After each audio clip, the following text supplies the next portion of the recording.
Lecturas devocionales a la luz de la profecía. Buenos días, hermanos. Gracias por acompañarnos. Estamos compartiendo con ustedes la lectura del escrito de M.L. Andreasen titulado La última generación. En los capítulos sucesivos del libro de Job se nos da una pequeña vislumbre de la lucha que se riñe en la mente de Job. Está muy perplejo. ¿Por qué ha caído toda esta calamidad sobre él? No tiene conocimiento de ningún pecado. Por lo tanto, ¿por qué lo aflige Dios? Por supuesto, no sabe nada del desafío de Satanás, ni tampoco sabe que Dios depende de él en la crisis por la cual está pasando. Todo lo que sabe es que de un cielo despejado ha caído sobre él el desastre, hasta que ha quedado sin familia, sin propiedades, y con una terrible enfermedad que casi lo abruma. No lo entiende, pero conserva su integridad y su fe en Dios. Dios sabía que haría esto, pero Satanás había dicho que no. En el desafío, Dios triunfó. Hablando humanamente, Job no había merecido el castigo que cayó sobre él.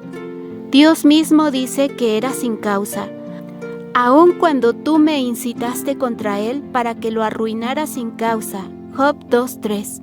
Por lo tanto, toda la situación se justifica únicamente si se considera como una prueba específica ideada con un propósito específico.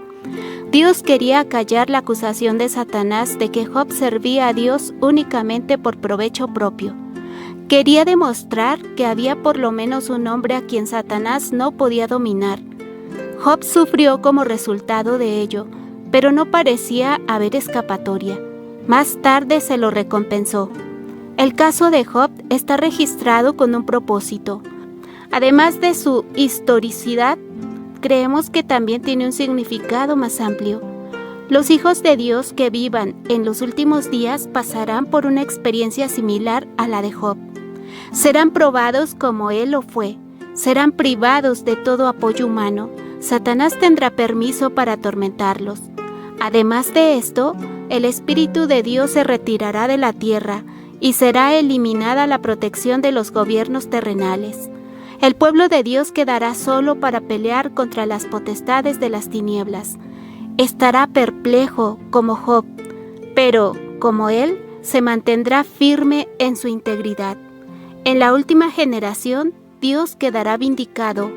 En el remanente, Satanás encontrará su derrota. La acusación de que la ley no puede ser observada quedará plenamente refutada.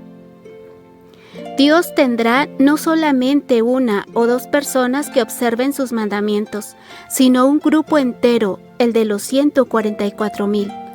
Ellos reflejarán plenamente la imagen de Dios, desmentirán la acusación de Satanás contra el gobierno del cielo. Una grave situación se produjo en el cielo cuando Satanás hizo sus acusaciones contra Dios. Estas constituían, en realidad, una imputación de incapacidad de gobernar. Muchos de los ángeles creyeron las acusaciones. Se colocaron del lado del acusador.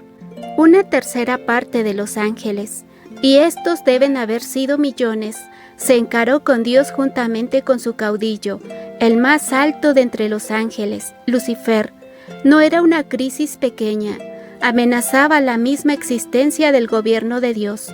¿Cómo debía tratarla Dios?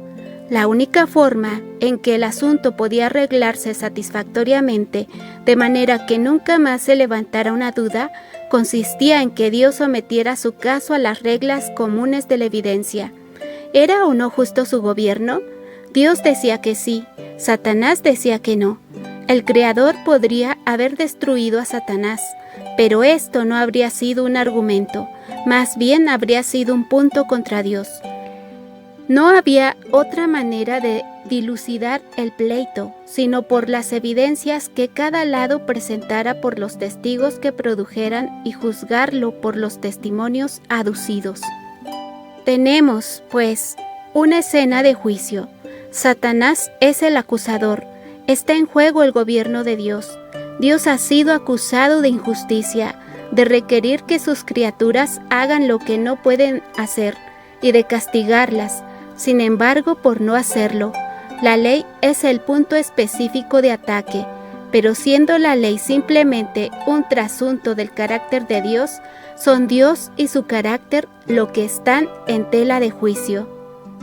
A fin de que Dios sostenga su aserto, es necesario demostrar que no ha sido arbitrario en sus requerimientos y que la ley no es dura ni cruel en sus exigencias, sino que por lo contrario es santa, justa y buena, y que los hombres pueden guardarla. Todo lo que Dios necesita es contar con un hombre que haya guardado la ley y su causa estará ganada.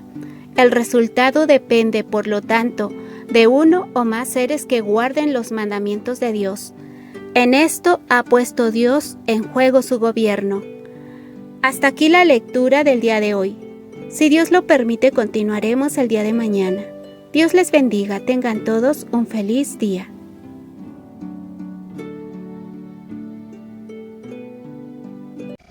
Esta fue una producción de Radio La Luz de la Profecía.